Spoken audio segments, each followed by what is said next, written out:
प्यारे दोस्तों नमस्ते। आइए हम सुनते हैं गणेश जी भगवान की एक रोचक कहानी का नाम है संतोषी की गणेश भक्ति। तो कहानी को पूरा जरूर सुने, आधा अधूरा सुनकर गणेश जी भगवान का अपमान ना करें। और कहानी अच्छी लगे तो कमेंट बॉक्स में जय श्री गणेशाय नमः अवश्य लिखे। आइए कहानी की शुरुआत करते हैं।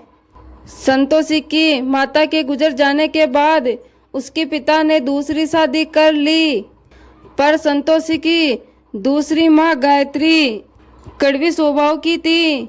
उसे संतोषी एक आंख नहीं भाती थी।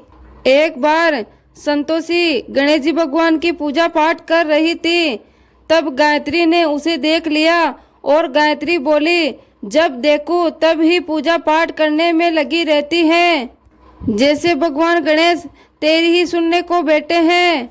और घर का सारा काम मैं खुद ही कर लूंगी, तुझे तो घर के काम की कोई चिंता ही नहीं है।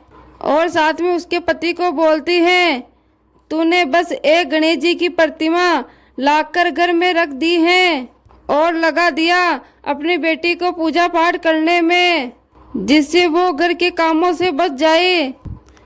उसका पति सुरेश बोला, अगर गायत्री संतोषी गणेश जी की पूजा पाठ करने में लग जाए तो ये क्या बुरा है। भगवान गणेश जी की पूजा पाठ करने से मन को शांति मिलती है, जीवन में सुख समृद्धि आती है। तुम भी संतोषी के साथ साथ गणेश जी भगवान का नाम लिया करो। सुरेश की बात सुनकर गायत्री बोलती है, मेरे पास और भी काम होते हैं, खाली नहीं हूँ तुम्हारे जैसे मैं अपना समय खराब करूं। सुरेश बोलता है, संतोषी बिटिया ला मोदक का प्रसाद दे दे, मैं दुकान होकर आता हूँ। संतोषी बोलती है, ये लो पापा मोदक का प्रसाद। संतोषी भगवान गणेश जी की बहुत पूजा करती थी और जब कभी वो दुखी होती तो गणेश जी से ही अपना हाल बताती थी। हे गणेश जी, माँ मुझसे इतना बुरा व्यवहार क्यों करती है। वो मेरी बहन आरती से तो बहुत ज़्यादा प्यार करती है और मुझे हर समय डांटती रहती है। आरती गायत्री की अपनी बेटी थी और संतोषी सौतेली पुत्री थी। ये भेदभाव हमेशा ही गायत्री दोनों में किया करती थी। गणेश चतुर्थी के दिन आने वाले थे। लोग अपने घरों में गणेश जी की स्थापना करने के लिए मेलों में खरीदारी कर रहे थे। संतोषी कहती हैं, बाबा मुझे भी गणेश जी महोत्सव करना है, मुझे भी अपने घर में गणेश जी की प्रतिमा की स्थापना करनी है। ये बात सुनकर सुरेश बोला, ठीक है बेटा संतोषी, तू मेरे साथ बाजार चलकर गणेश जी की प्रतिमा ले आना। ठीक है। ये बात सुनकर संतोषी खुश हो जाती है और वो अपने पिता सुरेश के साथ बाजार जाकर गणेश जी की प्रतिमा ले आती हैं। अगले दिन संतोषी बोलती हैं, ये देखो बाबा, भगवान गणेश जी की प्रतिमा कितनी सुंदर है। संतोषी की बात सुनकर सुरेश बोलता है, हाँ बिटिया, सचमुच में गणेश जी की प्रतिमा बहुत ही सुंदर है। अब तुम 10 दिन तक इनकी खूब सेवा करना, फिर हम खूब धूमधाम से गणेश विसर्जन को जाएंगे। उतने में आरती बोलती है, बाबा मैं भी चलूंगी गणेश विसर्जन में। आरती की बात सुनकर गायत्री बोलती है, कोई ज़रूरत नहीं है गणेश विसर्जन जाने में, ना मैं जाऊंगी और ना ही तू।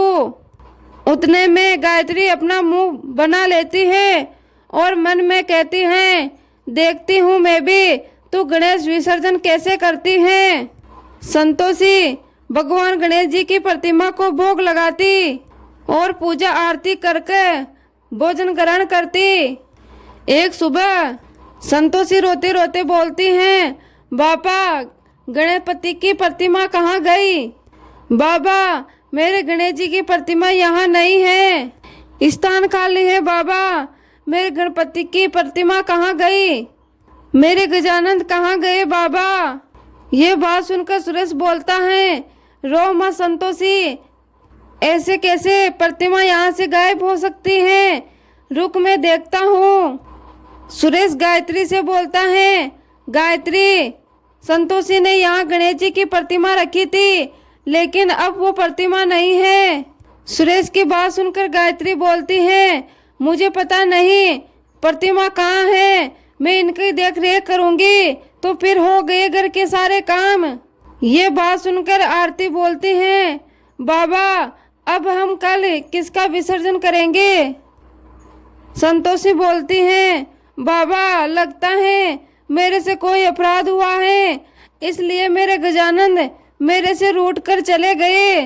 लौट आओ भगवान, लौट आओ, आप मेरे से रूठ कर यूं मत जाओ। संतोषी बहुत रोती है, भूखी प्यासी वो घर के मंदिर में ही बैठी रहती है। सुरेश उसे बहुत उठाने की कोशिश करता है, लेकिन संतोषी उस स्थान से उठने के लिए मना कर देती है। तभी संतोषी को सौंपना आता है। चूहा राजा बोलता है, संतोषी मुझे भी प्रसाद का मोदक और लड्डू दो ना। संतोषी बोलती है, रुको चूहे महाराज, मैं आपको प्रसाद भी दूंगी और लड्डू भी दूंगी और साथ में मोदक भी दूंगी, ये लो पेट भर के खाओ। अरे ये चूहा राजा, प्रसाद लेकर कहाँ भाग रहे हो? संतोषी भी उसके साथ पीछे पीछे भागती है। अरे ये तो उस बगीचे में जा रहा है। उतने में संतोषी का सपना टूट जाता है। वो बगीचे की ओर जाती है और मिट्टी खोदने लगती है। संतोषी को मिट्टी खोदते हुए देखा तो उसका पिता बोला, संतोषी क्या हुआ बेटी, तुम वहाँ मिट्टी क्यों खोद रही हो? संतोषी बोलती है, बाबा चूहा प्रसाद का मोदक और लड्डू लेकर इस जमीन में चला गया, मैं उसे निकाल रही हूँ। संतोषी जैसे ही मिट्टी खोदती है, संतोषी और सुरेश हैरान रह जाते हैं। संतोषी हंसते हुए बोलती है, बाबा गणेश जी की प्रतिमा मिल गई, देखो मेरे गणेश जी की प्रतिमा। उतने में सुरेश बोलता है, गणेश जी की प्रतिमा यहाँ बगीचे में कैसे, और ये हुआ कैसे? संतोषी बोलती है, बाबा अभी थोड़ी देर पहले सपने में एक चूहा राजा मेरे पास आया और प्रसाद लेकर यहाँ भाग आया और यहाँ मेरे को मेरे गणेश जी की प्रतिमा मिल गई। सुरेश बोलता है, गणपति बप्पा मोरया, मंगल मूर्ति मोरया। हे मेरे प्रभु, हे मेरे देवा, संतोषी बिटिया पर हमेशा अपना ऐसे ही आशीर्वाद बनाए रखना। अगले दिन संतोषी और सुरेश बड़े ही धूमधाम से गणेश विसर्जन करते हैं और जब वो घर वापस आते हैं तो गायत्री की तबीयत खराब हो जाती है। गायत्री रोते रोते बोलती है, हे भगवान मेरे पेट का दर्द नहीं जा रहा, जानलेवा दर्द है, कोई कुछ करो। सुरेश बोलता है, गायत्री डॉक्टर ने जो दवाई दी है वो तुमने खा ली है ना, अब आराम आ जाएगा तुम्हें।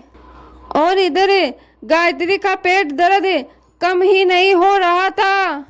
सुनो जी, दर्द ठीक नहीं हो रहा, आप कुछ करो। सुरेश पास के हॉस्पिटल में भी दिखाकर लाता है, लेकिन सारी रिपोर्ट ठीक थी। गायत्री की बीमारी को कोई समझ ही नहीं पा रहा था। गायत्री रोते रोते बोलती है, दर्द से मेरी जान निकल रही है, मेरा दर्द बर्दाश्त के बाहर हो रहा है, मैं मर जाऊंगी जी, आप जल्दी कुछ करो। सुरेश बोलता है, गायत्री मैंने सब जगह तो दिखा दिया है, मैं क्या करूं, रिपोर्ट भी तेरी सही बता रहे हैं।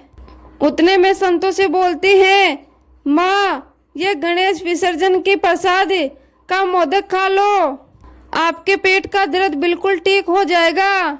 ये बात सुनकर गायत्री बोलती है, इतने बड़े बड़े डॉक्टर दे चुके हैं, दवाइयाँ ठीक नहीं कर पाई और तू मुझे ये मोदक दे रही है। सुरेश बोलता है, गायत्री अगर संतोषी कह रही है तो थोड़ा मुंह लगा लो प्रसाद के।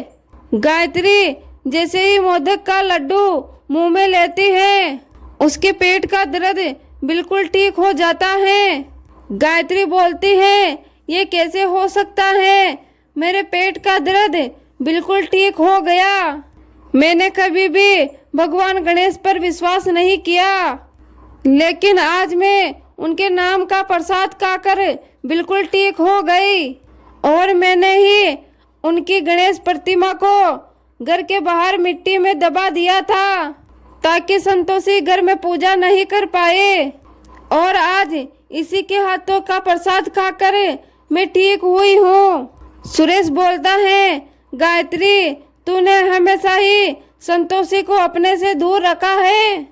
तूने गजानंद महाराज की प्रतिमा को उनके स्थान से उठाकर मिट्टी में दबा दिया।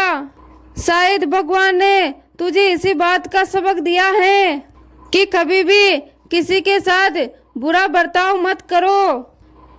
संतोषी गणेश जी की भक्त हैं, इनके हाथों का पानी भी अमृत है। ये बात सुनकर गायत्री बोलती है, संतोषी बिटिया इधर हाँ मेरे पास, अपनी माँ को माफ कर दे।